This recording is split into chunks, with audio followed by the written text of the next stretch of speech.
Здравейте отново! Ще покажем сега на лодката на Ивайло как се праща в режим, трети режим на автопилот. Отиване на първа точка, разтоварване на дясен контейнер, отиване на втора точка, разтоварване на ляв контейнер и прибиране. За целта даваме ключа трипозиционния най-надолу. Избираме първа точка, на която ще ходи.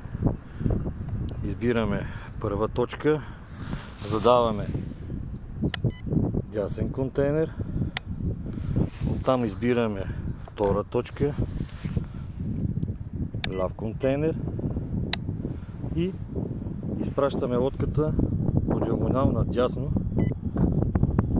Ето лодката се завърта, тръгва към първа точка.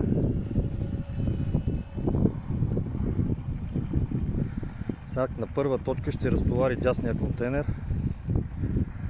оттам ще отиде на втора точка, ще разтовари лявия и тогава ще се прибере сама на home точка.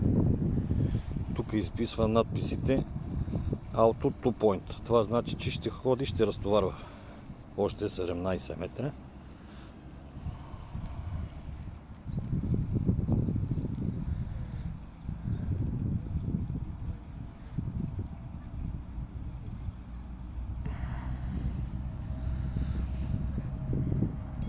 Ето, сега в момента е на първа точка, разтоварва единия контейнер, сега се отправя към втора.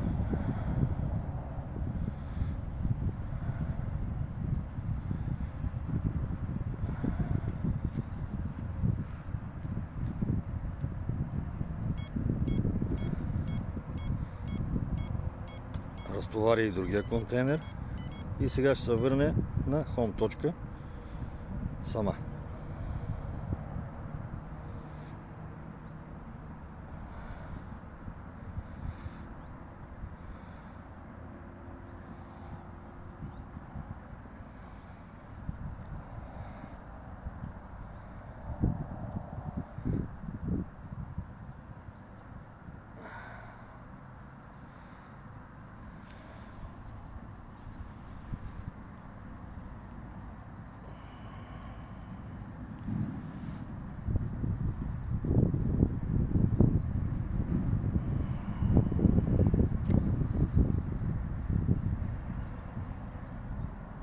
Готово.